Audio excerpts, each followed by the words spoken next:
Hola, soy la maestra María de los Ángeles Torres y continuaré con el capítulo 4 del libro Mujeres que corren con los lobos de la doctora Clarisa Pinkola Estés. Capítulo 4. El compañero, la unión con el otro. El himno del hombre salvaje, Manahue. Si las mujeres quieren que los hombres las conozcan de verdad, tienen que enseñarles un poco de sabiduría profunda. Algunas mujeres dicen que están cansadas, que ya han hecho demasiado a este respecto. Me atrevo a decir humildemente que han estado intentando enseñar a un hombre que no quiere aprender. Cuando los hombres ponen de manifiesto una buena disposición, es el momento de revelarles cosas, no solo por este motivo, sino porque otra alma lo pide. Ya lo verás. He aquí algunas de las cosas que ayudarán a un hombre a comprender y a salir a medio camino al encuentro de la mujer. Este es el lenguaje, nuestro lenguaje. En los mitos, como en la vida, no cabe duda de que el hombre salvaje busca una esposa de debajo de la tierra. En los relatos celtas hay célebres parejas de dioses salvajes que se aman de esta manera. A menudo habitan en el fondo de un lago, desde donde protegen la vida y el mundo subterráneo. En los mitos babilonios, Inanna, la de los insulsos de cedro, llama a su amado, el toro Plow. Ven a cubrirme con tu furia salvaje. En los tiempos modernos, incluso hoy, en el día del Medio Oeste de Estados Unidos, aún se dice que la Madre y el Padre de Dios crean los truenos revolcándose en un lecho primaveral. De igual modo, nada le gusta más a la mujer salvaje que un compañero que le pueda igualar. Sin embargo, una y otra vez, desde el principio de la infinidad, los que quisieran ser sus compañeros no están muy seguros de comprender su verdadera naturaleza. ¿Qué desea realmente una mujer? Es una pregunta muy antigua, un acertijo espiritual, acerca de la naturaleza salvaje y misteriosa que poseen todas las mujeres. Mientras que la vieja del cuento, la viuda de Bath, de Chaucer, dijo con voz cascada que la respuesta a esta pregunta era que las mujeres deseaban ejercer soberanía sobre su propia vida, lo cual es un hecho indiscutible. Hay otra verdad igualmente poderosa que satisface también esta pregunta. He aquí un cuento que explica cuál es la verdadera naturaleza de las mujeres. Los que se esfuerzan en comprender la forma de ser y actuar que se muestra en el cuento serán para siempre compañeros y amantes de la mujer salvaje. Hace mucho tiempo, la señorita W. Washington me regaló un pequeño cuento afroamericano que yo he ampliado y convertido aquí en un cuento literario titulado Manahue. Manahue. Un hombre fue a cortejar a dos hermanas gemelas, pero el padre le dijo: no podrás casarte con ella hasta que no adivines sus nombres. Aunque Manahue intentó repetidamente, no pudo adivinar los nombres de las hermanas. El padre de las jóvenes sacudió la cabeza y rechazó a Manahue una y otra vez. Un día, Manahue llevó consigo a su perrito en una de las visitas adivinatorias, y el perrito vio que una hermana era más guapa que la otra y que la segunda era más dulce que la primera. A pesar de que ninguna de las dos hermanas poseía ambas cualidades, el perrito le gustaron mucho las dos, pues ambas le daban golosinas y le miraban a los ojos sonriendo. Aquel día, Manahue tampoco consiguió adivinar los nombres de las jóvenes y volvió tristemente a su casa. Pero el perrito regresó corriendo a la cabaña de las jóvenes. Ahí, acercó la oreja a una de las paredes laterales y oyó que las mujeres comentaban entre risas lo guapo y viril que era Manahue. Mientras hablaban, las hermanas se llamaban, la una a la otra por sus respectivos nombres, y el perrito lo oyó y regresó a la mayor rapidez posible junto a su amo para decírselo. Pero por el camino, un león había dejado un gran hueso con restos de carne al borde del sendero, y el perrito lo olfateó inmediatamente, y sin pensarlo dos veces, se escondió entre la maleza arrastrando el hueso. Allí empezó a comerse la carne y a lamer el hueso hasta arrancarle todo el sabor. De repente, el perrito recordó su olvidada misión, pero, por desgracia, también había olvidado los nombres de las jóvenes. Corrió por segunda vez a la cabaña de las gemelas. Esta vez ya era de noche, y las muchachas se habían untado mutuamente los brazos y las piernas con aceite, como si se estuvieran preparando para una fiesta. Una vez más, el perrito las oyó llamarse entre sí por sus nombres. Pegó un brinco de alegría, y mientras regresaba por el camino que conducía a la cabaña de Manahue, aspiró desde la maleza el olor de la nuez moscada. Nada le gustaba más al perrito que la nuez moscada. Se apartó rápidamente del camino y corrió al lugar donde una exquisita empanada de kumquat se había enfriado sobre el tronco. La empanada desapareció en un santiamén y al perrito le quedó un delicioso aroma de nuez moscada en el aliento. Mientras trotaba a casa con la tripa llena, trató de recordar los nombres de las jóvenes, pero una vez más los había olvidado. Al final, el perrito regresó de nuevo a la cabaña de las jóvenes y esta vez las hermanas se estaban preparando para casarse. Oh no, pensó el perrito, ya casi no hay tiempo. Cuando las hermanas se volvieron a llamar mutuamente por sus nombres, el perrito se grabó los nombres en la mente y se alejó a toda prisa. Finalmente, decidió a no permitir que nada le impidiera comunicar de inmediato los dos valiosos nombres a Manahue. El perrito en el camino vio los restos de una pequeña presa recién muerta por las fieras, pero no le hizo caso y pasó de largo. Por un instante le pareció aspirar una varada de nuez moscada en el aire, pero no hizo caso y siguió corriendo sin descanso hacia la casa de su amo. Sin embargo, el perrito no esperaba tropezarse con un oscuro desconocido, que saliendo de entre los arbustos lo agarró por el cuello y lo sacudió con tal fuerza que poco faltó para que se le cayera el rabo. Y esto fue lo que ocurrió mientras el desconocido le gritaba: dime los nombres de las chicas para que yo pueda conseguirlas. El perrito temió desmayarse a causa del puño que le apretaba el cuello, pero luchó con todas sus fuerzas. Gruñó, arañó, golpeó con las patas y al final mordió al gigante entre los dedos. Sus dientes picaban tanto como las avispas, el desconocido rugido como un carabao. Pero el perrito no soltó la presa. El desconocido corrió hacia los arbustos, con el perrito colgando en la mano. Suéltame, suéltame, perrito, y yo te soltaré a ti, le suplicó el desconocido. El perrito le gruñó entre dientes: no vuelvas por aquí o jamás volverás a ver la mañana. El forastero huyó hacia los arbustos, gimiendo y sujetándose la mano mientras corría, y el perrito bajó medio rengueando y medio corriendo, y por el camino que conducía a la casa de Manahue. Aunque tenía el pelaje ensangrentado y le dolían mucho las mandíbulas, conservaba claramente en la memoria los nombres de las jóvenes, por lo que se acercó cojeando a Manahue con una radiante expresión de felicidad en el rostro. Manahue lavó suavemente las heridas del perrito y éste le contó toda la historia de lo ocurrido y le reveló los nombres de las jóvenes. Manahue regresó corriendo a la aldea de las jóvenes, llevando sentado sobre sus hombros al perrito, cuyas orejas volaban al viento como dos colas de caballo. Cuando Manahue se presentó ante el padre de las muchachas y le dijo sus nombres, las gemelas lo recibieron completamente vestidas para emprender el viaje con él. Le habían estado esperando desde el principio. De esta manera, Manahue consiguió a las doncellas más hermosas de la tierra del río, y los cuatro, las hermanas, Manahue y el perrito, vivieron juntos por muchos años. Cri-cra-cro, este cuento se acabó. Cri-cra-cron, este cuento se acabó. La doble naturaleza de las mujeres. En los cuentos populares, al igual que en los sueños, podemos comprender los contenidos de manera subjetiva, en cuyo caso todos los símbolos representan aspectos de la psique de una sola persona, pero también podemos comprender los cuentos de manera objetiva, puesto que se refieren a situaciones y relaciones del mundo exterior. Aquí comentamos el cuento de Manahue, más bien desde el punto de vista de las relaciones entre una mujer y su compañero, teniendo en cuenta que muchas veces lo de fuera es igual que lo de adentro. Este cuento revela un antiquísimo secreto con respecto a las mujeres, y es el siguiente. Para ganarse el corazón salvaje de una mujer, su compañero tiene que comprender al máximo la naturaleza de ésta.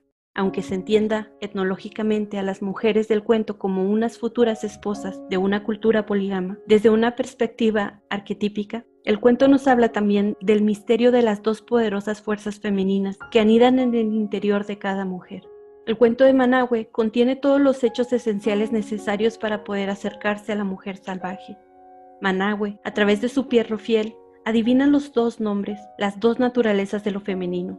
No puede vencer si no resuelve el misterio, y para ello tiene que echar mano de su propio yo instintivo, simbolizado en la figura del perro. Cualquiera que se acerque a una mujer se encuentra de hecho en presencia de dos mujeres, un ser exterior y una criatura interior. Una que vive en el mundo de arriba y otra que vive en otro mundo no tan fácilmente visible. El ser exterior vive a la luz del día y es fácilmente observable. Suele ser pragmático, aculturado y muy humano. En cambio, la criatura interior suele emerger a superficie desde muy lejos. A menudo aparece y desaparece rápidamente, pero siempre deja a su espalda una sensación de algo sorprendente, original y sabio. La comprensión de esta doble naturaleza de las mujeres hace que a veces los hombres e incluso las propias mujeres cierren los ojos y pidan ayuda al cielo. La paradoja de la doble naturaleza de las mujeres consiste en que, cuando una de ellas se muestra sentimentalmente más fría, la otra es más ardiente. Cuando una mantiene unas relaciones más intensas y enriquecedoras, la otra puede mostrarse ligeramente glacial. A menudo una de ellas es más feliz y elástica, mientras que la otra anhela no sé qué. Una puede estar contenta y la otra puede experimentar una agridulce nostalgia. Estas dos mujeres en una son unos elementos separados por unos que se combinan en la psique de mil maneras distintas. El poder de dos. Aunque cada faceta de la naturaleza de la mujer constituye un ente aparte con distintas funciones y un conocimiento diferenciado, ambas poseen una conciencia o interpretación mutua, tal como ocurre entre el cerebro y su corpus constellum, y por consiguiente actúan como un todo. Cuando una mujer esconde o favorece demasiado una de sus facetas, vive una existencia muy desequilibrada que le impide el acceso a todo su poder, y eso no es bueno. Hay que desarrollar ambas facetas. Hay mucho que aprender acerca de la fuerza de dos cuando examinamos el símbolo de las gemelas.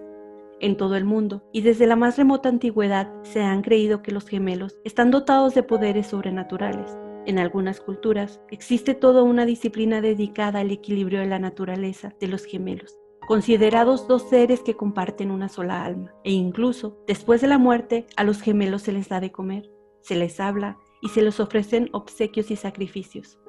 En varias comunidades africanas y caribeñas se dice que el símbolo de las hermanas gemelas tiene yuyu, la mística energía del alma. Por consiguiente, hay que cuidar esmeradamente de las gemelas para evitar que un mal destino se abata sobre toda la comunidad. Una norma del culto vudú de Haití exige que a los gemelos se les dé de comer exactamente las mismas raciones de alimento para evitar que surjan celos entre ambos, pero sobre todo para evitar que uno de ellos languidezca, pues si muere uno, también morirá el otro. Y entonces se perderá la especial espiritualidad que ambos aportan a la comunidad. De igual modo, una mujer posee un poder extraordinario cuando dos aspectos de su psique se reconocen conscientemente y se perciben como una unidad, juntas y no separadas. El poder de dos es muy fuerte y no debe descuidarse ninguna de las facetas de la dualidad. Se las tiene que alimentar por igual, pues ambas aportan un misterioso poder al individuo. Una vez, un viejo afroamericano del Medio Sur me contó un cuento. Salió de un callejón mientras yo permanecía sentada entre las pintadas de un aparcamiento del centro de la ciudad. Muchas personas lo hubieran calificado de loco, pues hablaba con todo el mundo sin dirigirse a nadie en particular. Avanzaba con un dedo extendido como si estuviera tanteando la dirección del viento. Las cuentistas dicen que estas personas han sido tocadas por los dioses. En nuestra tradición, a un hombre así lo llamaríamos el bulto, pues las almas como él llevan una cierta mercancía y la muestran a quien quiera verla, a cualquiera que tenga ojos para verla y sentido común para acogerla. Aquel simpático bulto en particular me contó el siguiente cuento. Gira en torno a cierta transmisión ancestral y se titula Una ramita, dos ramitas. Así actúan los viejos reyes africanos, me dijo en un susurro. En el cuento, un anciano se está muriendo y convoca en torno a sí a los suyos. A cada uno de sus muchos hijos, esposas y parientes les entrega una corta y resistente ramita.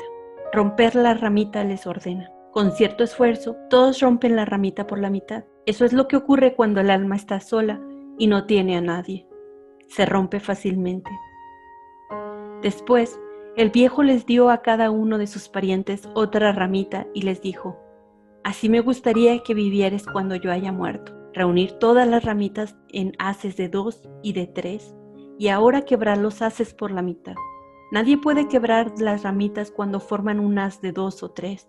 El viejo me miró sonriendo. Somos fuertes cuando estamos con otra alma. Cuando estamos unidos a los demás, no nos pueden romper. De igual manera, cuando las dos facetas de la doble naturaleza se mantienen juntas en conciencia, ejercen un enorme poder y no se pueden quebrar. Esta característica de la dualidad psíquica de los dos aspectos gemelos de la personalidad de una mujer, por su cuenta, el yo más civilizado se encuentra a gusto, pero un poco solitario. Por su cuenta, el yo salvaje también se encuentra a gusto, pero ansía relacionarse con el otro. La pérdida de los poderes psicológicos, emocionales y espirituales de las mujeres se debe a la separación de estas dos naturalezas, a la simulación de que uno u otro de ellos ya no existe. Este cuento se puede interpretar como referido a la dualidad masculina y a la femenina. Managüe posee también una doble naturaleza, su naturaleza humana y su naturaleza instintiva simbolizada por el perro. Su naturaleza humana, amable y afectuosa, no es suficiente para superar la prueba. Es su perro, símbolo de la naturaleza instintiva, el que tiene la capacidad de acercarse subrepticiamente a las mujeres y gracias a la agudeza de su oído, averiguar sus nombres. Es el perro el que aprende a desechar las seducciones superficiales y a conservar los conocimientos más importantes. Es el perro de Managua, el que posee un fino oído y es dueño de una tenacidad y un instinto que lo lleva a ocultarse junto a las paredes y a buscar, perseguir y recuperar las ideas valiosas. Como en otros cuentos de hadas, las fuerzas masculinas pueden poseer una energía de tipo barba azul o una energía tan aniquiladora como la de raposa, con la cual intentarán destruir la doble naturaleza de las mujeres. Esta clase de pretendiente no puede tolerar la dualidad y busca la perfección, la única verdad, la única sustancia femenina encarnada en una sola mujer perfecta. ¡Ay! Si tú conoces a esta clase de persona, echa a correr en dirección contraria a la mayor velocidad que puedas. Es mejor tener un amante que sea como Managua, tanto por dentro como por fuera. Es un pretendiente mucho más satisfactorio, pues está profundamente entregado a la idea del dos, y en el poder de dos actúa como una entidad integral. Por consiguiente, Managua desea tocar esta extremadamente ubicua pero misteriosa combinación de vida espiritual de la mujer y posee una soberanía propia, puesto que él es también un hombre salvaje y natural. Percibe el eco de la mujer salvaje y se siente atraído por ella. Entre esta tribu acumulativa de figuras masculinas de la psique femenina de los junguianos denominados animux, existen también una actitud de tipo Managua que descubre y aprecia la dualidad femenina, la considera valiosa y digna de ser cortejada y deseada y no diabólica, fea y despreciable. Managua, tanto si es una figura externa como si es interna, representa un amante audaz pero rebosante de confianza, cuyo mayor deseo es nombrar y comprender la misteriosa y luminosa dualidad de la naturaleza femenina. Dar nombre a una fuerza, una criatura, una persona o una cosa tiene varias connotaciones. En las culturas en las que los nombres se eligen cuidadosamente por su significado mágico o propicio, conocer el verdadero nombre de una persona significa conocer el camino vital y las cualidades espirituales de dicha persona. Y la razón de que el verdadero nombre se mantenga a menudo en secreto es la necesidad de proteger a su propietario para que pueda adquirir poder sobre dicho nombre y nadie lo pueda vilipendiar o pueda apartar la atención de él, y para que su poder espiritual pueda desarrollarse en toda su plenitud. En los cuentos de hadas y las narraciones populares, el nombre tiene varios aspectos adicionales, lo cual queda claramente de manifiesto que el cuento de Managua, aunque en algunos cuentos el protagonista busca el nombre de una fuerza perversa para poder dominarla, por regla general, la búsqueda del nombre obedece al deseo de evocar esta fuerza o esta persona, a la necesidad de estar cerca de la persona y establecer una relación con ella. Esto es lo que ocurre en el cuento de Managua. Este va y viene una y otra vez en un sincero intento de acercarse al poder de las dos. Le interesa nombrarlas, no para adueñarse de su poder, sino para adquirir un poder propio igual al suyo. Conocer los nombres equivale a adquirir y conservar la conciencia de la doble naturaleza. Por mucho que uno lo desee, e incluso recurriendo al uso del propio poder, no se puede establecer una relación profunda sin conocer los nombres. La adivinación de los nombres de la doble naturaleza, es decir, de las dos hermanas, es inicialmente una tarea tan difícil para las mujeres como para los hombres, pero no tenemos que preocuparnos demasiado. El solo hecho de que nos interese descubrir los nombres significa que ya vamos por buen camino. ¿Y cuáles son exactamente los nombres de estas dos hermanas simbólicas de la psique femenina? Como es natural, los nombres de las dualidades varían según sus personas, pero tienden a ser en cierto modo contrarios. Tal como ocurre con buena parte del mundo natural, es posible que el principio de los nombres nos parezcan inmensos y pensemos que carecen de una pauta o repetición determinada. Pero un minucioso examen de la doble naturaleza, haciendo preguntas y prestando atención a las respuestas, no tardará en revelarnos una pauta que efectivamente es muy amplia, pero que posee una estabilidad semejante al flujo y reflujo de las mareas. La pleamar y la bajamar son predecibles y pueden trazarse mapas de sus corrientes profundas. En la cuestión de la adivinación de nombres, pronunciar el nombre de una persona es formular un deseo o una bendición acerca de él cada vez que se pronuncia. Nombramos estos dos temperamentos que llevamos dentro para casar el ego con el espíritu. Esta pronunciación del nombre y este casamiento se llaman con palabras humanas amor propio. Cuando se produce entre dos personas individuales, se llama amor recíproco. Manahue trata una y otra vez de adivinar los nombres, pero solo con su naturaleza exterior no consigue adivinar los nombres de las gemelas. El perro, como representante de la intuición, actúa al servicio de Manahue. Las mujeres ansían a menudo encontrar a un compañero que tenga esta clase de paciencia y el ingenio necesario para seguir intentando comprender su naturaleza profunda. Cuando encuentra a un compañero de este tipo, lo hace objeto de su lealtad y amor durante toda su vida. En el cuento, el padre de las gemelas actúa de guardián de la pareja mística. Es el símbolo de un rasgo intrapsíquico real que protege la integridad de unas cosas que tienen que permanecer unidas y no separadas. Él es quien somete a prueba de valor la idoneidad del pretendiente. Es bueno que las mujeres tengan este vigilante. En este sentido, se podría decir que una psique sana somete a prueba todos los nuevos elementos que piden permiso para incorporarse a ella. Que la psique posee una gran integridad cuya protección exige un proceso de selección. Una psique sana poseedora de un paternal vigilante no acepta sin más cualquier viejo pensamiento o cualquier actitud o persona. Solo acepta los que poseen capacidad de percepción consciente o se esfuerzan por alcanzarla. El padre de las dos hermanas dice: espera, hasta que no me convenzas de que te interesa realmente conocer la verdadera esencia, los verdaderos nombres, no podrás tener a mis hijas. El padre quiere decir, no podrás comprender los misterios de las mujeres con solo pedirlo. Primero tienes que esforzarte, tienes que estar dispuesto a entregarte por entero, tienes que imaginarte cada vez más cerca de la auténtica verdad, de estos rompecabezas espiritual, femenino, de este esfuerzo que no solo es un descenso sino también un enigma. La tenaz naturaleza canina. El perrito del cuento muestra exactamente de qué manera actúa la tenacidad psíquica. Los perros son los magos del universo. Con su sola presencia, transforman a las personas malhumoradas en sonrientes, a las personas tristes en menos tristes, engendran relaciones.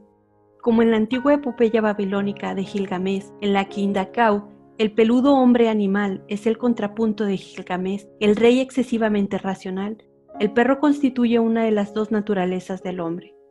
Es la naturaleza del bosque, la que puede seguir el rastro, la que percibe lo que son las cosas. Al perro le gustan las hermanas porque éstas les dan de comer y le sonríen. Lo místico femenino comprende y acepta de buen agrado la naturaleza instintiva del perro. El perro representa, entre otras cosas, al o ala, que ama fácilmente y durante mucho tiempo con todo su corazón, que perdona sin esfuerzo, que es capaz de correr durante largo rato y de luchar hasta morir en caso necesario. La naturaleza canina nos da las claves concretas sobre la forma en que un compañero se ganará el corazón de las hermanas gemelas y de la mujer salvaje, y la clave principal es: vuelve una y otra vez.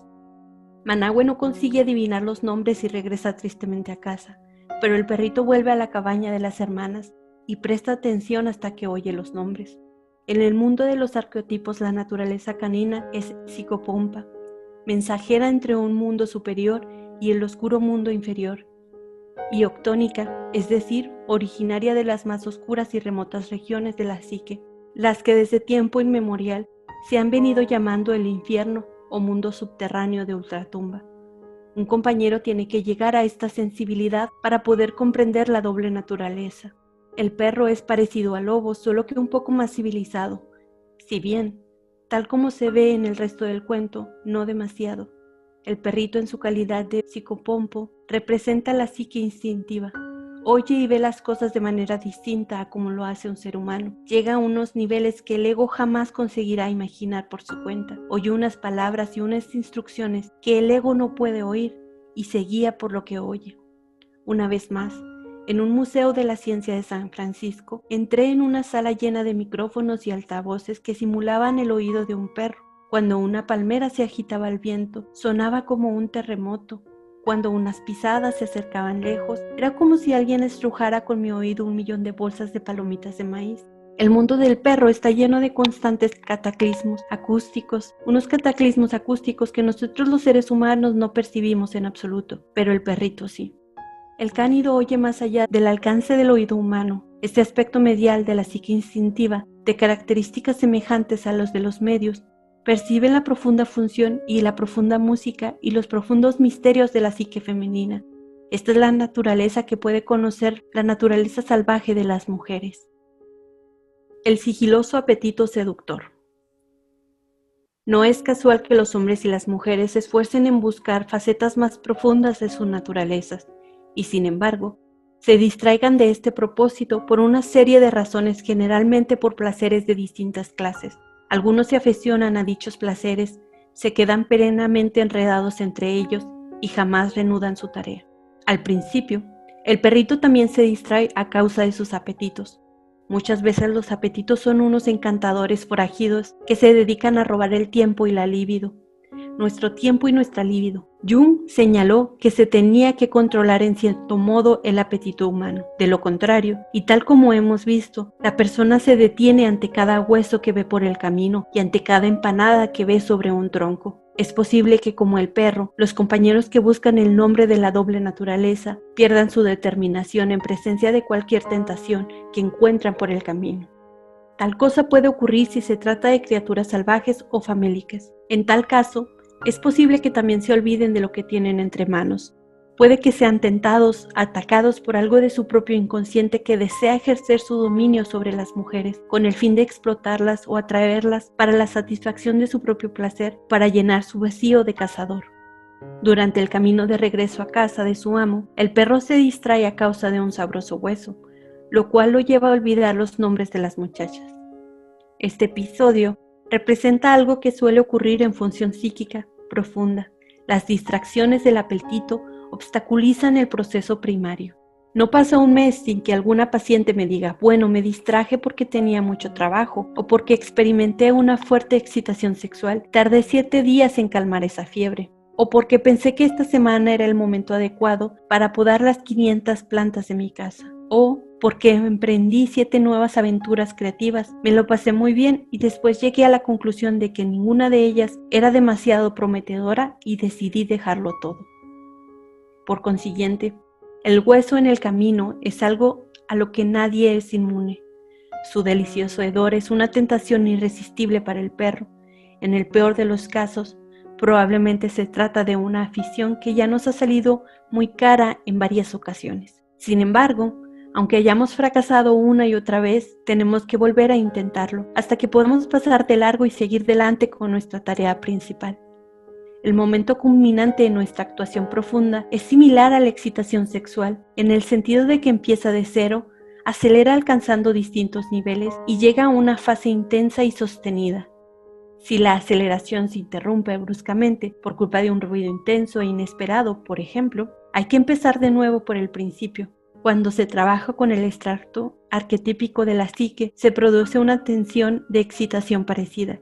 Si se interrumpe la tensión, hay que empezar prácticamente de cero. Por consiguiente, en el camino hay muchos huesos jugosos, agradables, interesantes y tremendamente excitantes, pero todos ellos nos arrastran en cierto modo hacia una especie de amnesia que nos hace olvidar no solo en qué fase de nuestra tarea nos encontramos, sino también cuál era nuestra tarea.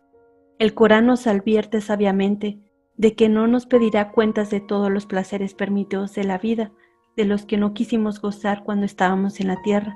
Sin embargo, un exceso e incluso una pequeña cantidad de una cosa buena en el momento inadecuado puede provocar una considerable pérdida del nivel de conciencia, en cuyo caso, en lugar de experimentar una repentina oleada de sabiduría, atendemos por ahí como un profesor distraído que murmura por lo debajo, ¿dónde estaba yo ahora? Tardamos semanas y a veces meses en recuperarnos de estas distracciones. En el cuento, el perro regresa corriendo a la cabaña de las gemelas, oye de nuevo sus nombres, una vez más se aleja a toda prisa, el cánido sigue el instintivo impulso de intentarlo una y otra vez, pero hay una empanada de kumquat, lo distrae y vuelve a olvidar sus nombres. Otro aspecto del apetito ha asaltado a la criatura y lo ha apartado una vez más de su tarea. Su viviente ha quedado satisfecho, pero no así la tarea de su alma. Estamos empezando a comprender que el proceso de conservar la conciencia y más concretamente de no ceder a los apetitos que nos distraen mientras tratamos de encontrar una conexión psíquica es un proceso muy largo, al que resulta muy difícil mantenerse agarrado. Vemos que el sagaz perrito lo intenta con todas sus fuerzas, sin embargo, cuesta mucho salir del profundo inconsciente arquetípico para regresar a la mente consciente. Cuesta mucho bajar a los nombres y cuesta mucho subir de nuevo a la superficie. Cuesta mucho conservar el conocimiento consciente cuando se tropieza con trampas por el camino. La empanada de kumquat y el hueso representan seducciones que nos distraen y que a su manera son deliciosas. En otras palabras, hay en la psique de todo el mundo unos elementos tortuosos, falsos y exquisitos. Estos elementos son contrarios a la conciencia, se conservan los sanos, manteniendo las cosas oscuras y atrayentes. A veces nos cuesta recordar que estamos escuchando para alcanzar la belleza de la luz. En este cuento, el perro es portador de la luz y trata de establecer una conexión consciente con la mística naturaleza gemena. Hay algo que periódicamente intenta evitarlo, algo que es invisible, pero con toda certeza es el responsable de la colocación de los huesos y de las empanadas. No cabe duda de que se trata del obscuro forastero, otra versión del depredador natural de la psique que se opone a la conciencia. Debido a la presencia de este adversario natural en la psique de todas las personas, hasta la psique más sana puede perder su lugar. El hecho de recordar la verdadera tarea que tenemos entre manos y de recordarla una y otra vez, prácticamente al modo de las mantras, nos conducirá de nuevo a la conciencia. La adquisición de la fiereza. El perrito aprende una vez más los nombres de las mujeres y regresa corriendo junto a su amo. Pasa de largo por delante del festín del camino y de los deliciosos efluvios procedentes de los arbustos. Vemos aquí que la intensidad de la conciencia de la psique está aumentando. La psique instintiva ha aprendido a reprimirse, a respetar las prioridades y a concentrarse. Se niega a distraerse, ahora está atenta. Pero como llovida del cielo, una cosa oscura se abalanza de repente sobre el perrito. El desconocido sacude al perro y le grita: «Dime los nombres, ¿cómo se llaman las jóvenes para que yo pueda conseguirlas?». Al desconocido no le interesa la doble naturaleza ni las mejores cualidades de la psique. Para él, lo femenino es una posesión que desea adquirir y nada más. El desconocido puede ser una persona real del mundo exterior o un complejo negativo del interior. No importa lo que sea, pues el efecto devastador es el mismo. Esta vez el perro libra una batalla desenfrenada, tanto si el sujeto es varón como si es mujer.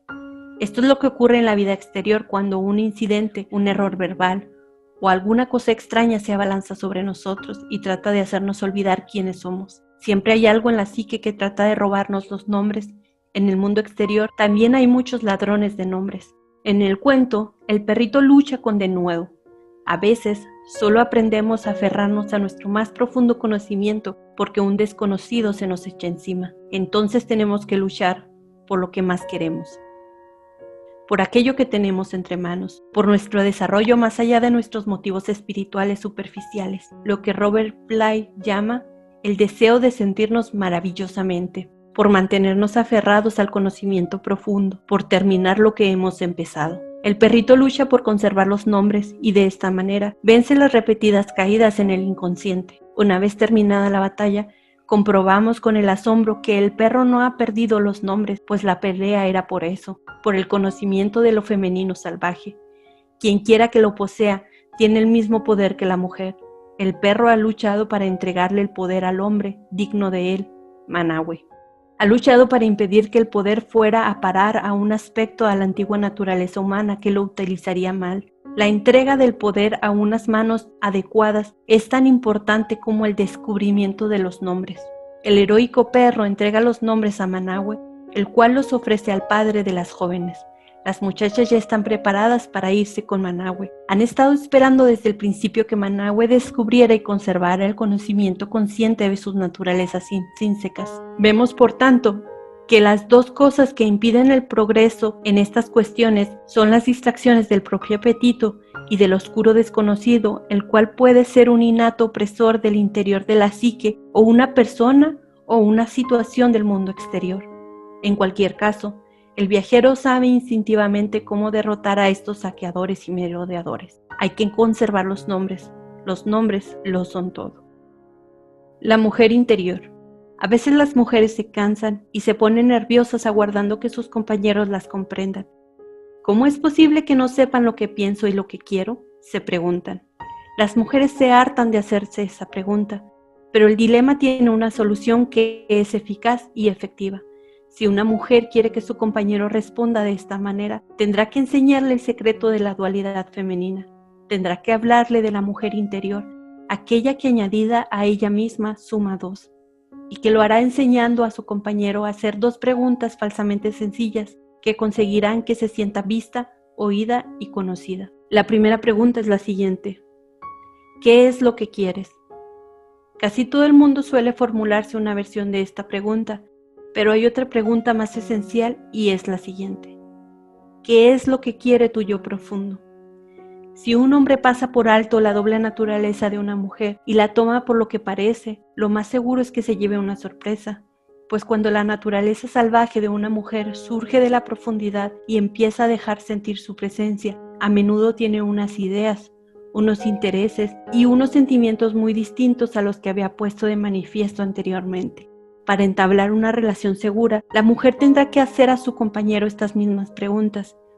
En nuestra calidad de mujeres, nosotros aprendemos a interrogar las 2 facetas de nuestra naturaleza y también la de los demás.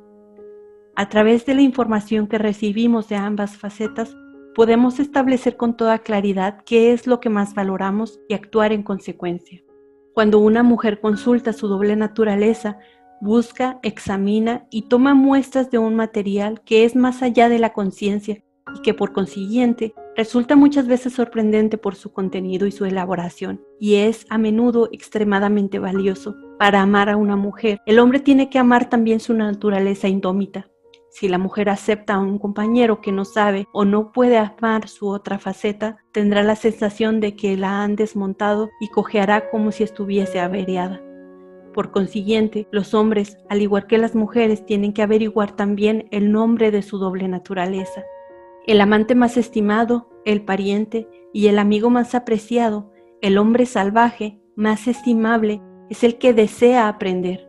Aquellos que no disfrutan con el aprendizaje, los que no se sienten atraídos por nuevas ideas y experiencias, no pueden desarrollarse más allá del poste del camino junto al cual están descansando en este momento. Si existe una fuerza que alimenta la raíz del dolor, esta es la negativa de aprender más allá del momento presente. Sabemos que la criatura del hombre salvaje está buscando una propia mujer terrenal, tanto si uno tiene miedo como si no. El hecho de dejarse conmover por el alma salvaje de otra persona constituye un profundo acto de amor. En un mundo en el que los seres humanos tienen siempre tanto miedo de perder, hay demasiadas murallas protectoras que impiden la disolución de las personas en la luminosidad de otra alma humana. El compañero de la mujer salvaje es el que posee tenacidad y paciencia espiritual, el que es capaz de enviar su propia naturaleza instintiva a atisbar bajo la tienda de la vida espiritual de una mujer y comprender lo que ve y oye allí. El mejor partido es el hombre que insiste en regresar para intentar comprender, el que no permite que los espectáculos secundarios que encuentren por el camino lo aparten de su propósito. La tarea salvaje del hombre es por tanto la de descubrir los verdaderos nombres de la mujer y no hacer mal uso de este conocimiento para ejercer su poder sobre ella, sino captar y comprender la sustancia luminosa de la que está hecha, dejarse inundar, sorprender, escandalizar e incluso atemorizar por ella, y permanecer a su lado y cantarle sus nombres. Eso hará que la mujer le brillen los ojos y que a él le brillen a su vez los suyos. Pero para que no se duerma demasiado pronto sobre los laureles, queda todavía otro aspecto de los nombres de la doble naturaleza, un aspecto todavía más temible, pero que es esencial para todos los amantes. Mientras que una de las 2 naturalezas de la mujer podría llamarse vida, la hermana gemela de la vida es una fuerza llamada muerte. La fuerza llamada muerte es una de las 2 púas del tenedor magnético de la naturaleza salvaje. Si uno aprende a nombrar a las 2 naturalezas, al final acabará tropezando directamente con la calavera desnuda de la naturaleza de la muerte. Dicen que solo los seres lo pueden resistir, El hombre salvaje lo puede resistir con cierta certeza, y no cabe duda de que la mujer salvaje también. De hecho, ambos se ven totalmente transformados por ella. Ahora tengo el gusto de presentarles a la mujer esqueleto.